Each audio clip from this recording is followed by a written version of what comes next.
कातर खटाव तालुका खटाव येथील कात्रेश्वराच्या पवित्र भूमीत सामाजिक कार्यकर्ता सौभाग्यवती रेश्मा नितीन जोशी यांनी त्यांच्या घरामध्ये चैत्र महिन्याच्या सुरुवातीला चैत्र शुक्ल तृतीयेपासून अक्षय तृतीयेपर्यंत चैत्र गौरीचा सण उत्साहात साजरा केला जातो। चैत्र गौरीच्या आगमनाने घरामध्ये मंगलमय वातावरण असते, तर पार्वती माहेरवाशिनीसारखी माहेर येते।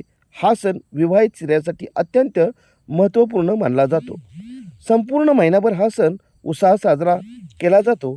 पारंपरिक पद्धतीनुसार देवघरात किंवा एका कवनाड्यामध्ये गौरीची स्थापना केली जाते।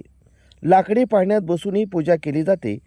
पितळी मातीची मूर्ती किंवा अन्नपूर्णाची स्थापना करून तिला खणाची साडी दागिने नथ घालून सजवले जाते। यावेळी महिनाभर स्त्रिया एकमेकींना हळदी कुंकवासाठी बोलवतात व सुहासिनींच्या ओटीत भिजवलेले हरभरे फळे देऊन वाण दिले जाते आणि अक्षय तृतीयेला गौरीला सासरी पाठवण्याची प्रथा आहे।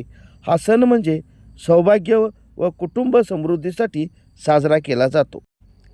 जनकल्याण न्यूजसाठी संपादक प्रतिनिधी श्री जे.के. काळे, कातर खटाव तालुका खटाव जिल्हा सातारा। रेश्मा नितीनराव जोशी। आज चैत्र गौरीचा हळद कुंभ आहे, ते निमित्ताने दोन शब्द बोलते। ऋषीवृंदावनाजवळ किंवा घराच्या अंगणात शेणाने सारवून महिनाभरची रांगोळी काढली जाते, तिला चैत्रांगण असे म्हणतात। भिजवलेली हरभऱ्याची डाळ व कच्चा आंबा यांचा नैवेद्य दाखवला जातो। आपल्या पतीला भरपूर आयुष्य लाभावं म्हणून आज ही पूजा केली